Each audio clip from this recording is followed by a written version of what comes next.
சிவகங்கையில் குடிநீரில் உப்பு தண்ணீர் கலந்து வருவதாக கிராம மக்கள் குற்றச்சாட்டை மறுத்த குடிநீர் வழங்கல் துறை அதிகாரியை அமைச்சர் பிரபு எச்சரித்தார். சிவகங்கை மாவட்டம் கீழஉச்சாணி கிராமத்தில் குடிநீரில் உப்பு தண்ணீர் கலந்து வருவதாக தேர்தல் பரப்புரையின் போது தமிழக வெற்றிக் கழக காரைக்குடி வேட்பாளர் டாக்டர் பிரபுவிடம் பொதுமக்கள் குற்றம் சாட்டியிருந்தனர். தற்போது அமைச்சரான அவர் கிராம மக்களிடம் காவேரி கூட்டு குடிநீர் திட்டத்தில் வரும் தண்ணீர் குறித்து விசாரணை செய்தார்.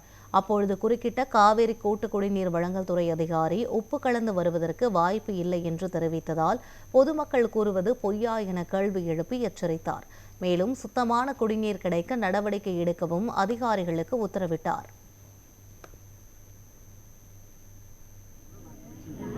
Okay.